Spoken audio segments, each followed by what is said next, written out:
चलिए सभी को नमस्कार, सभी को गुड मॉर्निंग, सभी का स्वागत है आज के क्लास में। चलिए देखते हैं यहाँ पे पहला सवाल आपके स्क्रीन पे है।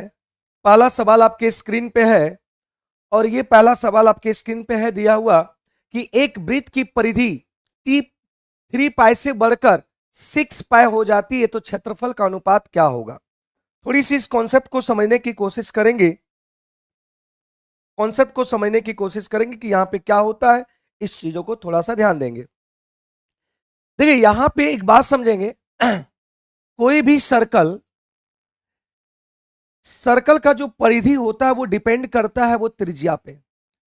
अगर यहां पे बात करें कि त्रिज्या जितना बढ़ेगा, जैसे देखिए त्रिज्या जितना बढ़ेगा, ये जितना बढ़ेगा सर्कल का परिधि उतना बढ़ेगा।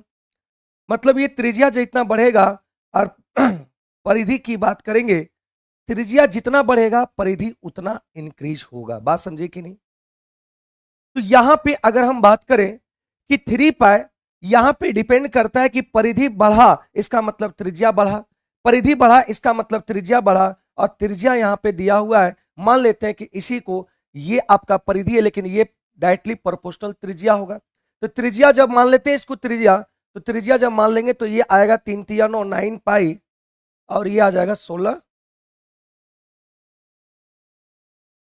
6 6 36। इसको डायरेक्टली प्रोपोर्शनल त्रिज्या के बराबर मानते हैं क्योंकि त्रिज्या त्रिज्या डायरेक्टली प्रोपोर्शनल टू परिधि। ठीक है, जितना त्रिज्या बढ़ेगा परिधि भी उतना ही बढ़ेगा। तो इसको इनडायरेक्ट वे में हम इसको आर मान सकते हैं, इनडायरेक्ट वे में इसको भी हम आर मान सकते हैं।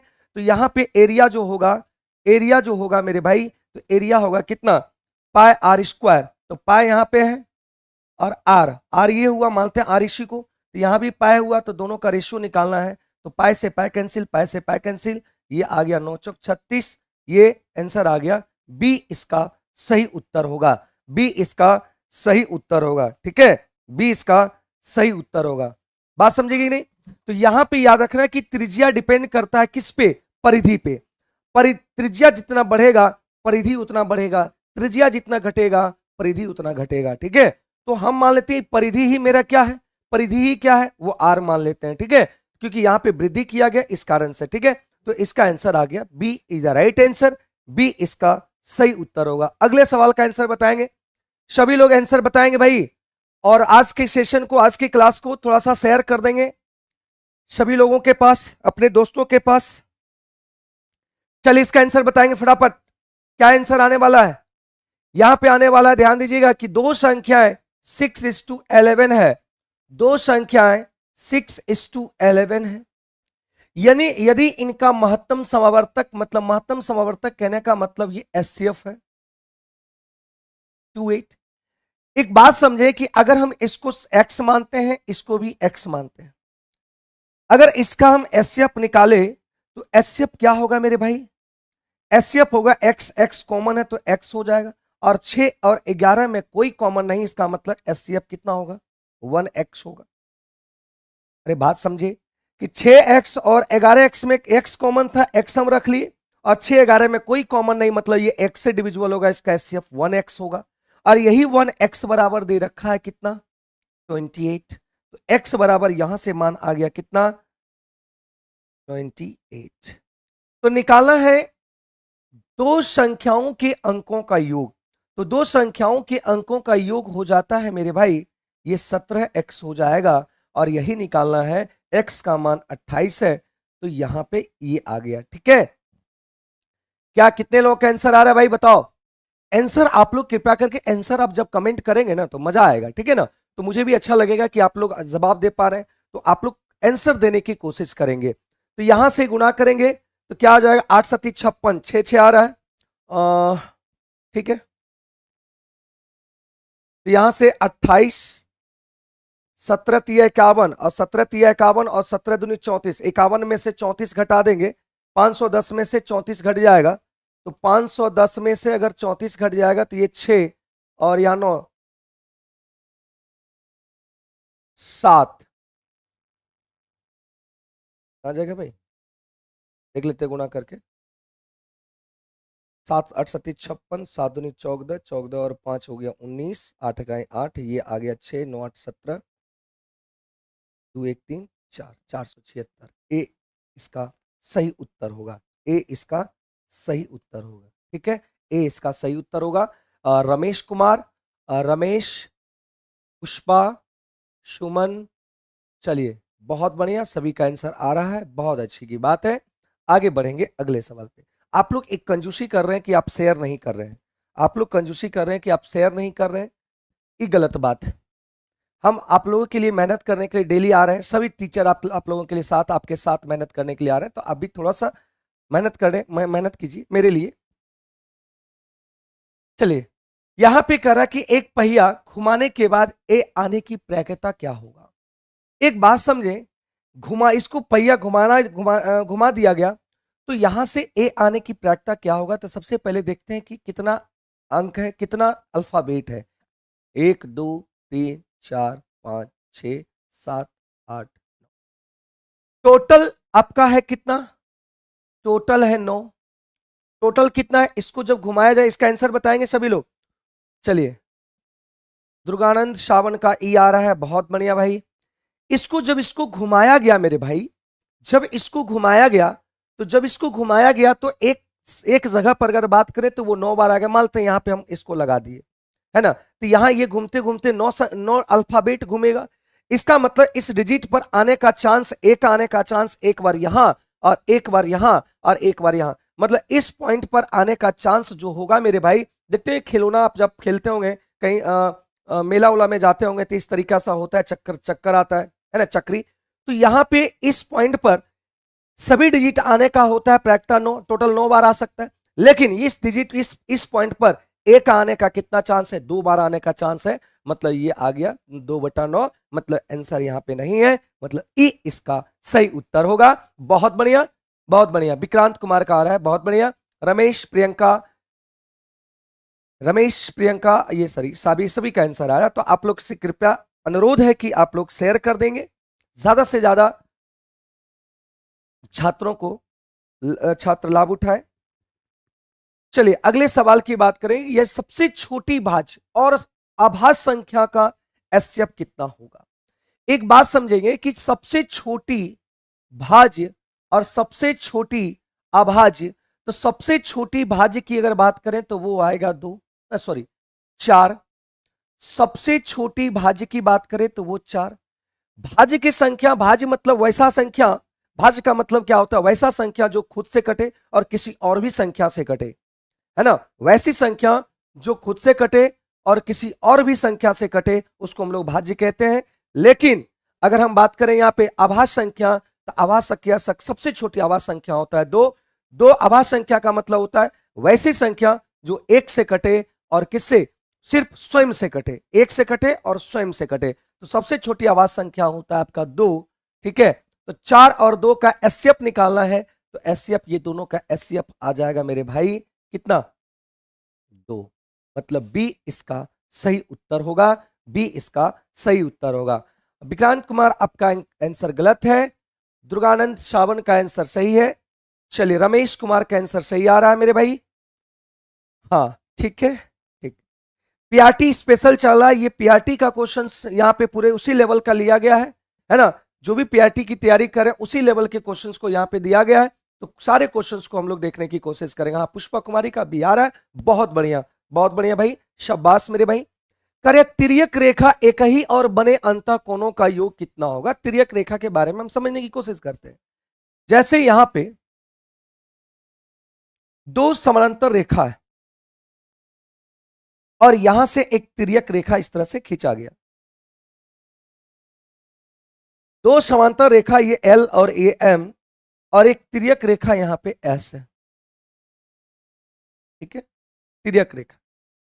अब कह रहा है कि यहां पे एक ही और बने अंतः कोण, अंतः मतलब होता है अंदर, एक ही और बने कोण मतलब एक ही और बने कोण मतलब ये एंगल और ये एंगल, एक ही और इस लाइन के एक ही और, बाहर नहीं, अंतः कोण। अगर बाह्य कोण बोलता तो ये एंगल और ये एंगल हो जाता, लेकिन बोला अंतः कोण, तो ये दोनों एंगल मिलकर होता है 180 डिग्री। ये दोनों मिलकर क्या होता है, 180 डिग्री होता है। ठीक है, ये दोनों मिलकर क्या होता है, 180 डिग्री होता है। आंसर आ गया कितना, सी। लेकिन अगर बात करें इसमें कौन कौन सा एंगल बराबर होता है, आपका देखिए ये एंगल और ये एंगल, एकांतर अंतः कौन से, ये एंगल बराबर होगा। अगर ये एंगल और ये एंगल एकांतर अंतः कौन से, ये दोनों एंगल बराबर होगा। ठीक है, ये आप कह सकते हैं, लेकिन यहाँ पे अंतः कोण की बात किया गया, इंटीरियर एंगल की बात किया गया, इंटीरियर एंगल है ना। तो इंटीरियर एंगल एक ही और बने अंतः कोणों का योग जो होगा वो कितना होगा, 180 डिग्री होगा। ठीक है, ये वाला, ठीक ना। तो ये आ गया आंसर आपका। हाँ धीरेन्द्र कुमार, आपके दोनों लेवल को मुद्दे नजर मतलब उसको देखते हुए है ना क्वेश्चन को सेट किया गया है। अगले सवाल का आंसर बताएंगे क्या आएगा। चलिए यहां पे दिया हुआ है कि मंजीत सिंह ने लागत मूल्य का 1/5 मुनाफे पर 9,000 में बेच देता है। एक बात बताइए यहां क्या पूछ रहा है, लाभ परसेंट पूछ रहा है। तो जब लाभ परसेंट पूछ रहा है तो हमको कंफर्म वैल्यू से कोई मतलब नहीं रहेगा। जब लाभ परसेंट अगर पूछ रहा है तो कंफर्म वैल्यू से मुझे कोई मतलब नहीं है, कोई मतलब नहीं है। तो लाभ परसेंट से मुझे कोई मतलब नहीं है, तो ध्यान देंगे यहां पे। तो 5 आपका लागत था, ये आपका लागत मूल्य है, इसका मतलब क्या है, ये सीपी है। लागत मूल्य कितना है, 5। और देखिए 5 पर एक मुनाफा हुआ, मतलब यहां लाभ कितना है, 1। तो बताइए कि लाभ परसेंट निकालना है तो 1/5 का किससे गुना कर देंगे, 100 से गुना कर देंगे, और ये परसेंटेज निकल जाएगा कितना percent, 20% is the right answer. 20% इसका सही आंसर है। बात समझे कि नहीं। यहां 1/5 मुनाफा हो रहा है, तो यहां पे जब परसेंटेज से पूछा जा रहा है, जब यहां लाभ परसेंट पूछा जाए, जब परसेंटेज में पूछा जाए, तो हमको कंफर्म वैल्यू से कोई मतलब नहीं रहता है, कोई लेना देना नहीं रहेगा। कंफर्म वैल्यू से कोई लेना देना नहीं रहेगा। तो यहां पे क्या होगा, 1/5 मुनाफा हो रहा है, मतलब 5 सीपी है, 1 मुनाफा हो रहा है, मतलब इसी को परसेंटेज डायरेक्ट यहां पे लिख सकते हैं, और क्या करेंगे, गुना कर देंगे 5 20 बार में, तो ये आंसर आ जाएगा। ठीक है, आगे बढ़ते हैं अगले सवाल पे। अगला सवाल क्या बोला है, योज्य प्रतिलोम क्या होगा, बताएंगे। योज्य प्रतिलोम क्या होगा बताएंगे भाई। हाँ, योज्य प्रतिलोम का मतलब होता है, योज्य प्रतिलोम का मतलब होता है, ये कोई संख्या जीरो से उसको घटाएंगे। योज्य प्रतिलोम का मतलब अगर जो दिया वो उसका प्रतिलोम निकालना है तो उसको जीरो से घटाएंगे, तो 0 - 2/3। तो एक बात बताइएगा, ये आपका आ जाएगा -2/3, ये आंसर आएगा मेरे भाई, सी इज द राइट आंसर। सी इसका आंसर आएगा। सुमन का गलत आ गया मेरे भाई, दुर्गानंद सही है, रमेश सही है, विक्रांत सी गलत है, नहीं होगा बी। हाँ रमेश सी आ गया, पावर एडुकेस सी, बहुत बढ़िया भाई, शाबाश मेरे। समझ पाए कि क्या लिखा हुआ है, योज प्रतिलोम। योज प्रतिलोम का मतलब क्या होता है, बात समझ पाए, योज प्रतिलोम है ना, योज प्रतिलोम का, हाँ ठीक है। आगे बढ़ते हैं, इसका आंसर बताएंगे। कमला और सुषमा की वर्तमान आयु का अनुपात 4:5 है। ये आपका सवाल एज प्रॉब्लम से है। तो जानते एज प्रॉब्लम आपका बहुत इंपॉर्टेंट है टॉपिक के लिए, एग्जाम के लिए, एग्जाम के पॉइंट ऑफ व्यू से एज प्रॉब्लम सवाल बहुत बढ़िया है। तो इसमें लगभग 4 से 5 ही टाइप क्वेश्चंस होते हैं, अगर उसी को कवर कर लिया जाए तो क्वेश्चंस आपके एक भी नहीं छूटेंगे। ठीक है, एक बात समझेंगे, कमला और सुषमा की वर्तमान आयु का अनुपात, कमला और सुषमा, ये दिया हुआ है 4:5, और 5 साल बाद इसका रेशियो दिया हुआ है 8:। इसको दो तरीके से बनाएंगे, इस बात को समझेंगे कि दो तरीके से कैसे बनाएंगे, इस चीजों को थोड़ा समझेंगे। जैसे इसको मान लिए कि 4x है, ये आपका कितना है, 4x है। कमला, अगर इसमें कमला में 5 साल जोड़ दें और सुषमा में 5 साल जोड़ दें, तो ये आ जाएगा रेशियो 8:9। कितना आ जाएगा, 8:9।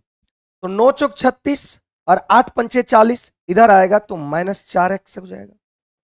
9 पचे 45, 8 पंचे 40, वो उधर चल जाएगा, एक मिनट, 8 पंचे 40, 9 चौक 36, -4x, 9 पचे 45, 8 पंचे 40, तो ये आ जाएगा उधर चल जाएगा तो -5। तो यहां माइनस माइनस खत्म कर दिया तो x बराबर आ गया कितना, 5/। निकालना किसका है, कमला की वर्तमान आयु।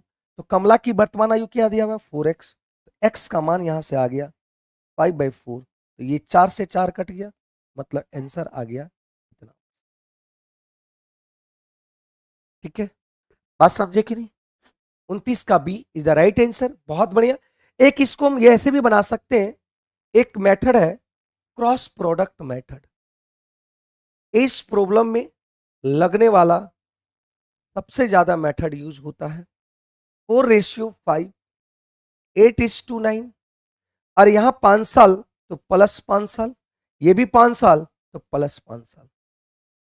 अब देखिए इसको गुणा करेंगे, 9 चौक 36, 8 पंचे 40, दोनों का अंतर देखा गया 4।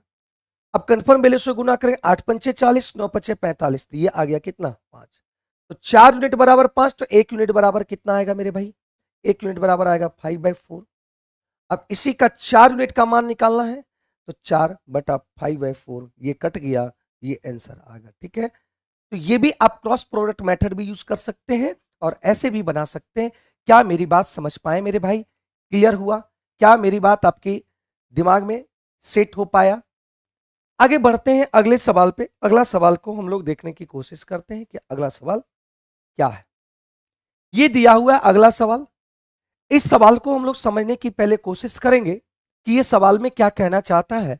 कह रहा कि यदि द्विघात समीकरण मूल वास्तविक हो, मूल वास्तविक 3 कंडीशन होता है, मूल वास्तविक हो, अवास्तविक हो, बराबर हो, ये होने के लिए p² - 4ac, अगर ये 0 से बड़ा होगा तो हम कहेंगे कि ये आपका जो होगा वो काल्पनिक होगा।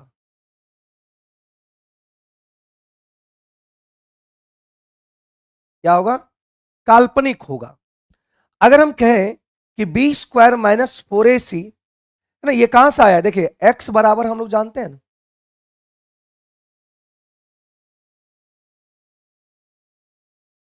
इसको चीज देखा गया है ना, उसी चीज को देखा गया और वहीं से आपका वहीं से आपका कंफर्म होता है कि काल्पनिक है कि रियल है, क्या है।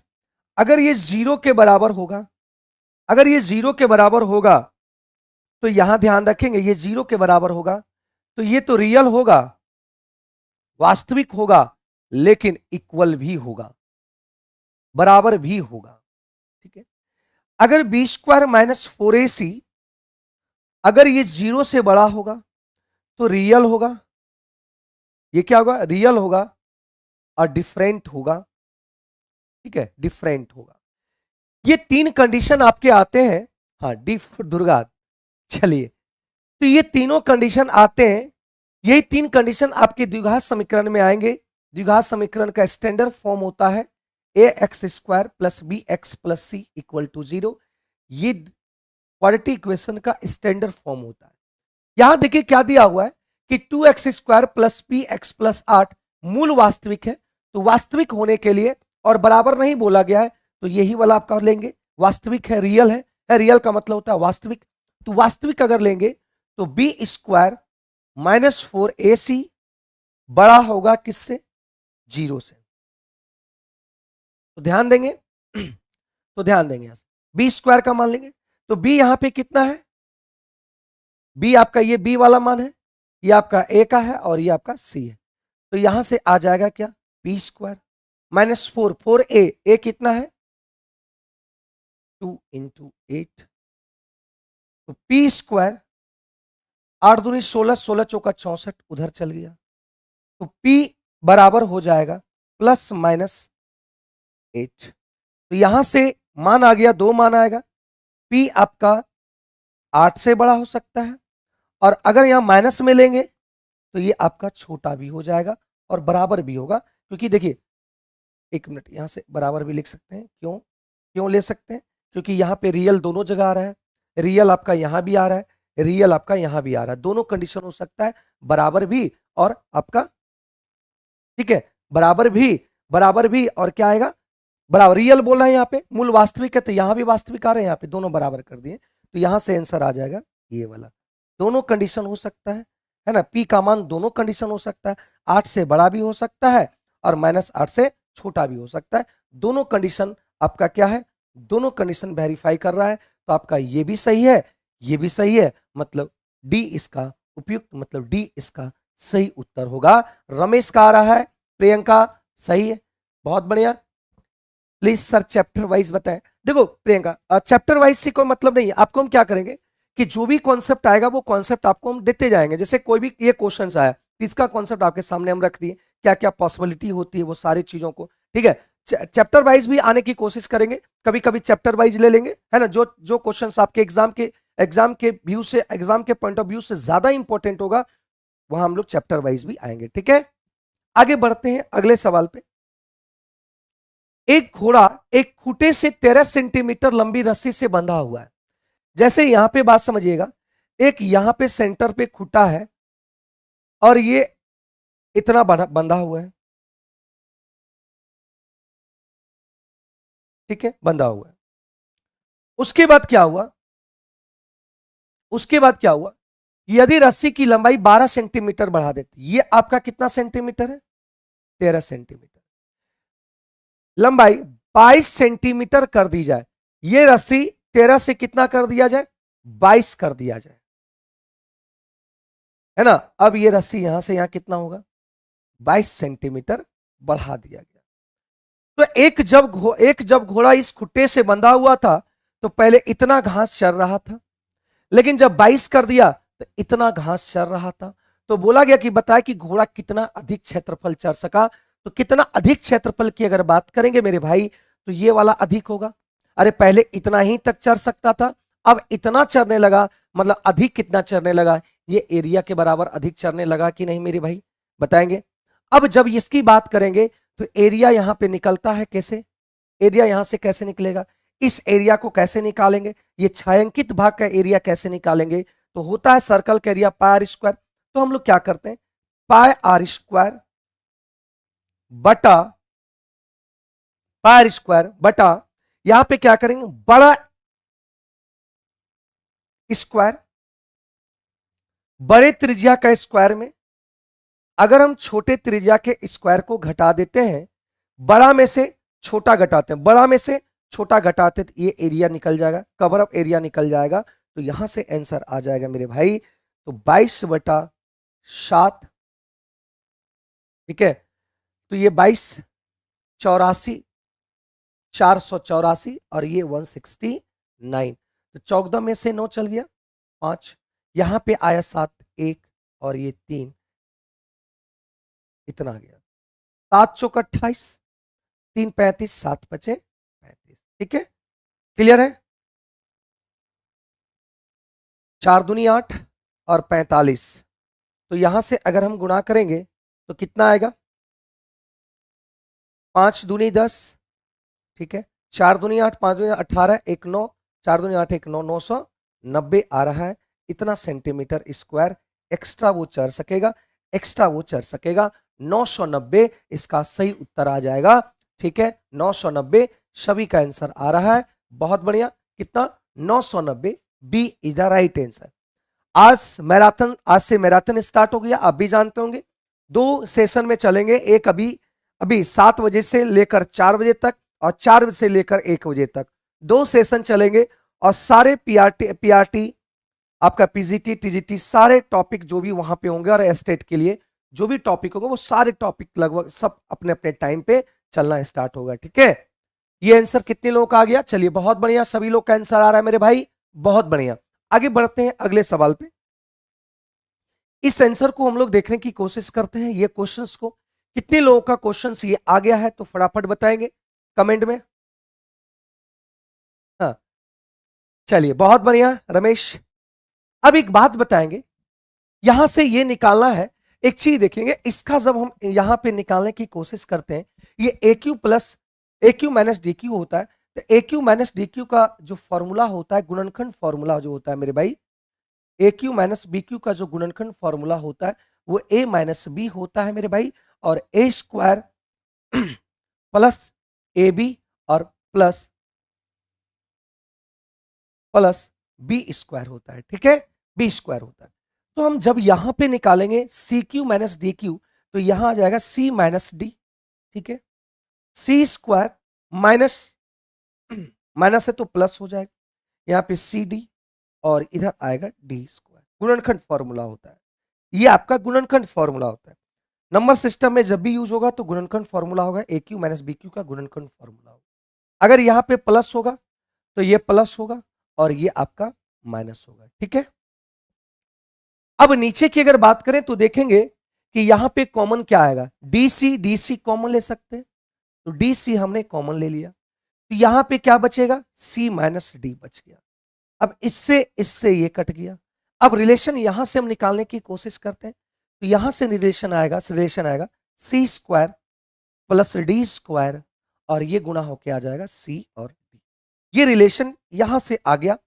अब एक बात बताओ मेरे भाई, अब जब relation C square plus D square equal to C D है, तो यहां पे C square plus D square बराबर हम क्या लिख सकते हैं, C D plus C D और बटा सी डी, है ना।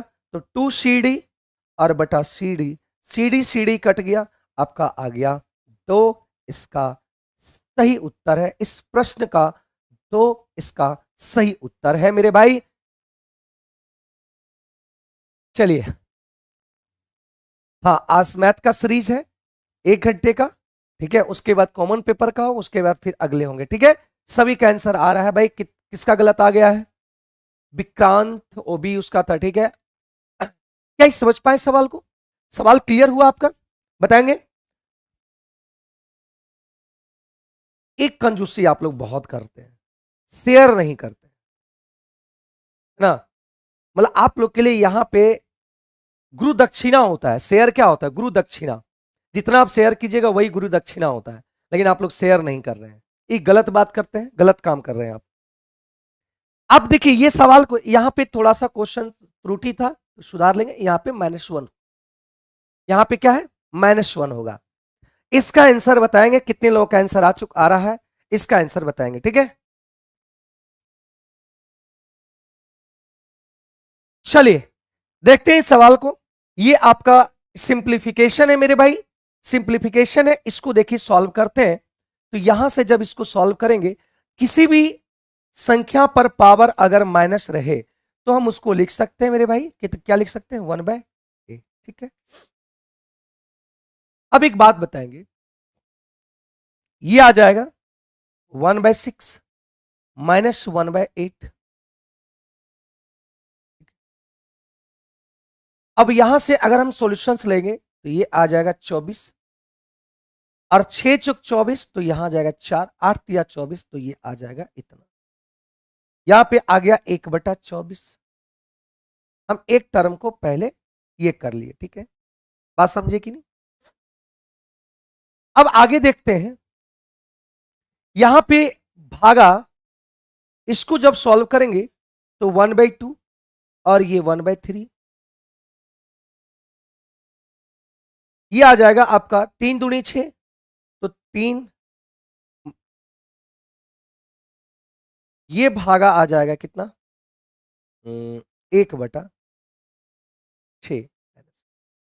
अगर ये माइनस को पॉजिटिव करना चाहते हैं, माइनस को पॉजिटिव करना चाहते हैं, एक बात बताइएगा, अगर मान लेते हैं कि यहां समझिएगा बात को, a/1/a अगर ये माइनस में है, इसका मतलब क्या हुआ कि 1/1/a होगा, होगा कि नहीं। अब ये a ऊपर जाके पलट जाएगा तो ये आ जाएगा ओनली 1, ठीक है। अरे भाई ये 1/a तो 1/1/a होगा कि नहीं, मेन आपका फ्रैक्शन ये है। अब इसको जब पलटेंगे ऊपर चल जाएगा तो ओनली a/1 आएगा कि नहीं। तो हम यहां पे इसको पलट देते हैं, तो ये आ जाएगा आपका 24 और ये आ जाएगा आपका कितना 6, और 6 चौक 24 करेंगे तो आंसर हो जाएगा आपका 4। इसका सही उत्तर होगा B is the right answer, B इसका सही आंसर होगा। तो चलिए मेरे भाई, सभी का मेरे शेर सैरनियों का आंसर आ रहा है। रमेश बी हो गया, धीरेन्द्र कुमार बी हो गया, चलिए बहुत बढ़िया मेरे भाई, बहुत बढ़िया, शाबाश मेरे भाई। सभी का आंसर आ रहा है, और भी सभी लोग आंसर देने की कोशिश करें, और भी सवाल को, और भी जो जितने भी जुड़े हुए हमसे वो सवाल देने की कोशिश करें, ठीक है। चलिए आगे बढ़ते हैं अगले सवाल पर। अगला सवाल क्या है इसको देखने की कोशिश करते हैं। यहां बोला है अद्वितीय हल, ठीक है, अद्वितीय हल होना चाहिए। तो अद्वितीय हल होने के लिए क्या पॉसिबिलिटी है, अद्वितीय हल होने के लिए यहां पे कॉन्सेप्ट को समझिएगा। A1 x, कॉन्सेप्ट समझिएगा, A1 x B1 y equal to आपका, मान लेते हैं ये दिया हुआ है C1, और A2 x B2 y और ये दिया हुआ है C2। अद्वितीय हल हुआ है, तो अद्वितीय हल होने के लिए A1 बटा A2, B1 बटा B2 और C1 बटा, मतलब बराबर नहीं होना चाहिए, अद्वितीय हल में बराबर नहीं होना चाहिए, है ना, अद्वितीय हल में बराबर नहीं होना चाहिए। संपाती हल बोले तो दोनों बराबर हो जाना चाहिए, एक से अधिक बोले तो दोनों बराबर, सब बराबर हो जाएगा, ठीक है, ठीक है। डी को लॉक किया जाए, चलिए देखते हैं, बात समझे। अब यहां पे अगर बात करें, ये अद्वितीय हल होने की कॉन्सेप्ट है।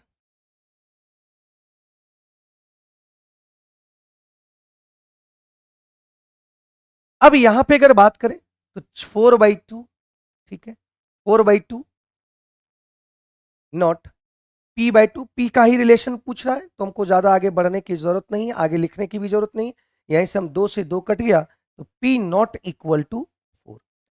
P इसके अलावा 4, P का मान 4 नहीं होगा, लेकिन इसके अलावा 1 2 3 4 या नेगेटिव वगैरह कुछ भी हो सकता है ना, इधर भी -1 -2 इधर कुछ भी हो सकता है, नेगेटिव हो सकता है, लेकिन सिर्फ क्या नहीं होगा, 4 नहीं होगा, 4 के अलावा सभी होंगे, तो 4 नहीं होगा, लेकिन इसके अलावा देखिए 5 भी हो सकता है, -3 भी हो सकता है, डी इसका सही उत्तर होगा। क्या आंसर सही है? दुर्गानंद सावन बोले थे कि डी को लॉक कर दिया जाए, तो डी को लॉक कर दिए हैं, आंसर डी इसका सही होगा। अब यहां पे देखेंगे निम्न में से कौन सा सबसे बड़ी भिन्न है, तो निम्न में से कौन सा सबसे बड़ी भिन्न है, इसको दो तरीके से आप बना सकते हैं, एक तो आप क्रॉस प्रोडक्ट कर सकते हैं और एक आप ऐसे कर सकते हैं। एक बात को थोड़ा सा समझने की कोशिश करेंगे, यहां पे एक बात समझिएगा कि यहां पे 7 14 21 42, अगर 7 14 21 42 है तो यहां पे एक बात बताएंगे कि तीनों चारों का एलसीएम 42 होगा, 42 होगा, तो यहां पे 42 लाने के लिए यहां पे कितना गुना करें, 6, यहां पे 42 लाने के लिए कितना गुना करें, 3, और यहां 42 लाने के लिए कितना गुना करें, 2, और यहां पे 42 लाने के लिए एक ही करेंगे, तो ये आ जाएगा 6 पंचे 30 बटा 42, और 9 तिया 27 बटा 42, और 16 दूनी 32 बटा 42, और 29 बटा 42। अब 42 42 नीचे सभी जगह सेम है, 42 42 सभी जगह नीचे सेम है, तो एक बात बताइएगा कि 42 42 नीचे सेम है, तो जो ऊपर वाला जो बड़ा होगा वही आपका बड़ा हो जाएगा कि नहीं, ऊपर वाला ही जो बड़ा होगा वही बड़ा होगा कि नहीं, सीधा सीधी बात समझेंगे कि 30 लड्डू को 42 आदमी बांटेंगे, 27 लड्डू को 42 आदमी बांटेंगे, अब 32 लड्डू को 42 आदमी बांटेंगे, 29 लड्डू को 42 आदमी बांटेंगे, तो कौन सा कितना लड्डू जो है ज्यादा कि उसको 42 आदमी बांटेंगे तो बड़ा बड़ा टुकड़ा बटेगा, तो आपका 42 यही 32 वाला होगा। अरे सबसे ज्यादा 32, सबसे ज्यादा लड्डू किसमें है, 32, तो 32 लड्डू को हम बांटेंगे 42 आदमी में, तो इस सबसे ज्यादा टुकड़ा बटेगा, मतलब ये आपका सबसे बड़ा भिन्न है, ये आपका सबसे बड़ा भिन्न है, ठीक है, मतलब आंसर हो जाएगा कितना, ये सी इज द राइट आंसर, सी इसका सही उत्तर है, ठीक है, हाँ सी इसका सही उत्तर है मेरे भाई, क्लियर है। इस टाइप का बहुत प्रकार का सवाल आ सकता है, आप क्रॉस प्रोडक्ट भी कर सकते हैं, लेकिन क्रॉस प्रोडक्ट में आपका क्या गुणा करने में समय लगेगा, तो ये थोड़ा सा आप देख लेंगे, तो इस मेथड से आप करेंगे तो बहुत आसान तरीके से आप कर सकते हैं, या आप डिवीजन मेथड भी कर सकते हैं, आप डिवीजन भी कर सकते हैं, लेकिन डिवीजन करने पर आपको क्या लगेगा कि समय लगेगा। हम लोग क्या किए, नीचे वाले को सभी को बराबर कर दिए, जहां पे एलसीएम लेना आसान होगा उसी को बराबर, चाहे हो सकता है ऊपर में तो ऊपर को बराबर कर देते, तो इस तरीके से आप आंसर को निकाल सकते थे, क्या कोई दिक्कत। आगे बोला गया है कि 8 सेंटीमीटर त्रिज्या वाले एक गोले से 1 सेंटीमीटर त्रिज्या वाले कितनी गोलियां बनाई जा सकती है, तो एक बात बताइएगा, गोले का जो आयतन होता है वो क्या होता है, आपसे एक सवाल है कि गोले का जो आयतन होता है उसका क्या होता है, ये गोला है, स्फेयर है, और इसका जो आयतन होता है वो होता है 4/3 पाई, आर कह रहा है कितना है 8, ये आ जाएगा 8 क्यूब। अब क्या है, इस बड़े गोले को पिघलाकर एक छोटा छोटा गोला बनाया गया है, छोटा छोटा गोली बना दिया गया है। और ये गोली कितना गोली बनाया ये पता नहीं, मान लेते एन गोली बनाया गया। कितना गोली? एन गोली बनाया गया। और इसकी त्रिज्या है 1 सेंटीमीटर। इसकी त्रिज्या कितना है? सभी का त्रिज्या 1 सेंटीमीटर है। तो एक एक अगर गोली का आयतन निकालते हैं तो 4/3 पाई आर, आर कितना है 1, 1 का क्यूब। इस तरीके से देखा जाएगा कितना गोली बनेगा, एन गोली बनेगा। तो इसी को पिघलाकर एन गोली बनाया गया, तो इसका वॉल्यूम ये पूरे गोली के वॉल्यूम के बराबर होगा। तो दोनों आपका बराबर करेंगे क्योंकि इसका भी वॉल्यूम और ये सारे गोली का वॉल्यूम दोनों बराबर होगा। तो 4/3 का कट गया, पाई पाई से कट गया। तो यहाँ पे आंसर आ जाएगा मेरे भाई, यहाँ पे आंसर आ जाएगा 8 8 64 512। इसका सही उत्तर हो जाएगा 512 एन। कितने गोली बनाया गया? 512 एन बनाया गया। ए इसका सही उत्तर होगा, ए इसका सही आंसर होगा। ठीक है, हाँ सभी का आंसर आ रहा है। दुर्गानंद, रमेश, ठीक है, सोनू, सुदीन, चलिए सभी का आंसर आ रहा है, बहुत बढ़िया, बहुत अच्छी बात। आगे बढ़ते मेरे भाई, आगे एक सवाल देखते हैं। करा कि ए और बी एक साथ क्रमशः 9/5 किलोमीटर पर आवर और 12/5 किलोमीटर की चाल से चलना शुरू करता है एक साथ। यदि किसी विशेष स्थान पर बी ए से 25 मिनट पहले पहुंच जाता है, बी ए से 25 मिनट पहले पहुंच जाता है, तो प्रत्येक ने कितनी दूरी तय की है इसके बारे में बताना है। प्रत्येक ने कितनी दूरी तय की है इसके बारे में बताना है। बात समझे? कह रहा है बी ए से 25 मिनट पहले पहुंच जाता है। बी जो है 25 मिनट पहले पहुंच जाने का मतलब क्या हुआ? 25 मिनट पहले पहुंचने का मतलब ए ज्यादा समय लेगा, बी बी कम लेगा। तो एक बात समझेंगे, बी कम लेगा। तो यहां पे मान लेते हैं वो डिस्टेंस आपका डी था, डी डिस्टेंस था। तो इसको अगर डी को समय से अगर डिवाइड कर देते हैं 9/5, 5 ऊपर चल जाएगा। ठीक है, और माइनस डी है, ये 12 ऊपर चल जाएगा, और बटा यहां, नहीं सॉरी, ये 5 ऊपर चल जाएगा और बटा 12 आ जाएगा। ये ए का द्वारा लिया गया समय और ये बी के द्वारा लिया गया समय। अब बी से ए 25 मिनट ज्यादा ले रहा है, मतलब 25 मिनट पहले पहुंच जा रहा है। बी ए से 25 मिनट पहले पहुंच जा रहा है, मतलब बी का समय बहुत कम है, ए का समय ज्यादा है। मतलब दोनों का अंतर 25 बटा कितना आएगा? 60। ठीक है, तो यहां से जब एलसीएम लेंगे तो ये आ जाएगा 25 पचे और 25 गुना 12। तो एलसीएम यहां लेंगे तो यहां पे एलसीएम आ जाएगा कितना? 36, 9 चौक 36, तो ये 5 चौक 20, 12 तिया 36, तो 5 तिया डी। तो ये आ जाएगा 5 बटा कितना? 12, 12 चौक 36, 5 चौक 20, तो यहां से आ जाएगा 5D बराबर 20। तो यहां से आ गया डी बराबर कितना? 4 किलोमीटर आंसर। डी का मान आ गया कितना? 4 kilometre answer. 4 kilometre answer, B is the right answer. Durganand Shavan बोल रहे हैं ई होगा कैसे? ई तो नहीं आएगा, देख लीजिए कैलकुलेशंस। समय बराबर क्या होता है? समय बराबर होता है दूरी बटा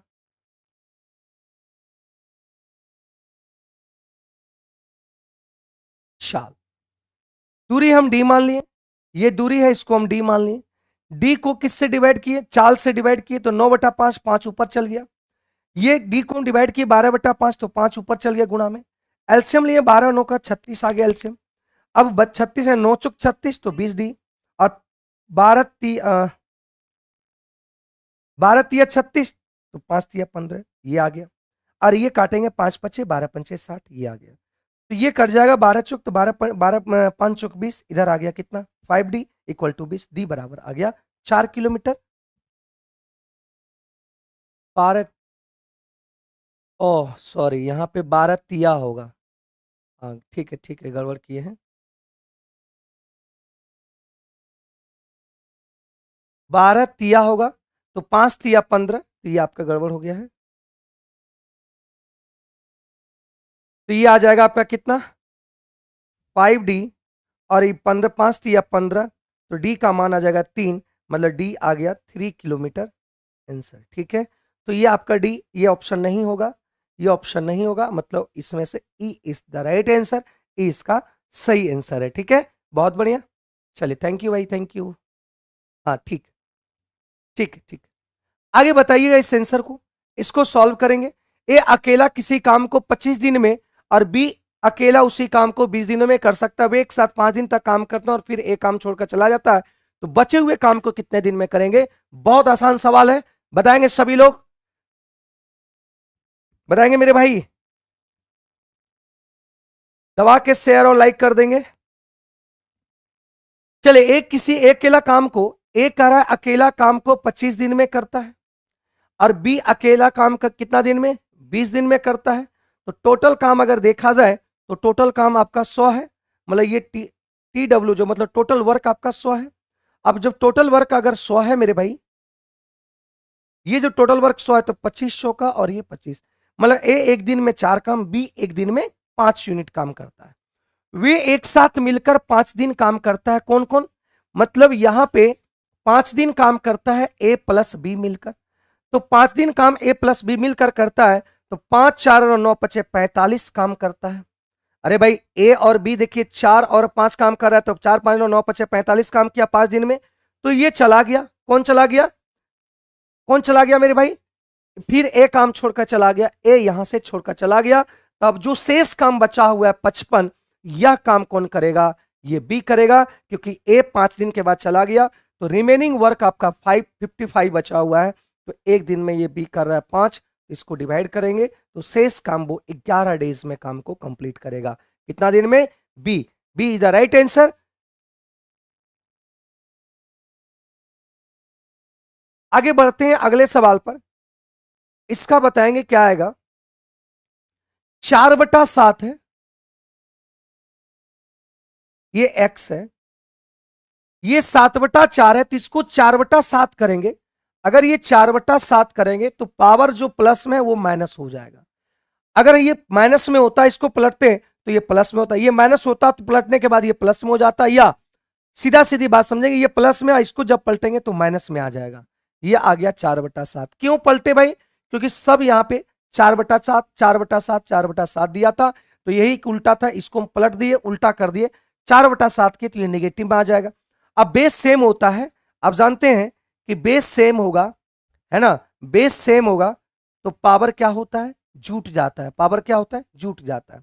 यहां से बेस सेम है, तो 4/7, तो पावर यहां पे जुट जाएगा, तो x -2 हो जाएगा, क्योंकि जुटेगा तो ये माइनस में प्लस माइनस माइनस हो जाएगा। और ये 4/7 बराबर के उधर दिया हुआ है।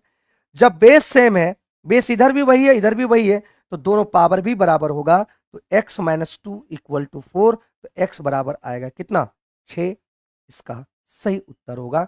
6 इसका सही उत्तर होगा। ठीक है, 6 इसका सही उत्तर होगा।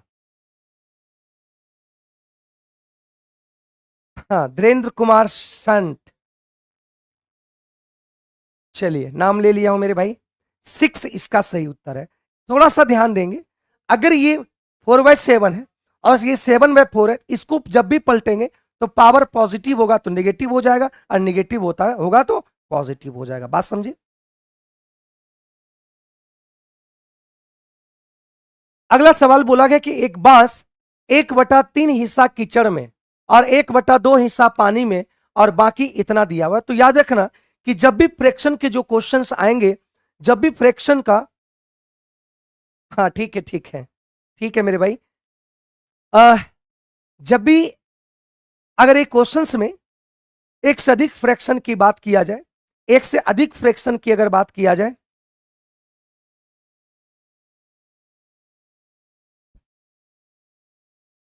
चलिए ठीक है खुशबू, ठीक है, जब भी अगर बात करें मेरे भाई एक क्वेश्चंस में एक से अधिक फ्रैक्शन की अगर बात करें, तो हम फ्रैक्शन को खत्म करने के लिए, फ्रैक्शन को हटाने के लिए हम हरों का एलसीएम ले लेते हैं। जब एक ही क्वेश्चन में एक से अधिक फ्रैक्शन रहे तब, तो 1/22 1/3 1/2 है, तो हम मान लेते हैं कि टोटल जो कुल है, कुल जो है वो कितना है, तो 2 3 का एलसीएम कितना? 6। करा कि इसका जो कीचड़ में है, कीचड़ जो में है, कीचड़ में करा 1/3 हिस्सा कीचड़ में, तो 6 का 1/3 हो जाएगा, यहाँ पे 2 हिस्सा कीचड़ में, 6 का 1/3 है ना, 6 का 1/3 करते हैं तो ये आपका किसमें है, कीचड़ में। उसके बाद 1/2 हिस्सा पानी में, 1/2 हिस्सा क्या है, पानी में। तो 1/6 का 1/2 करेंगे तो ये आ जाएगा 3 हिस्सा पानी में।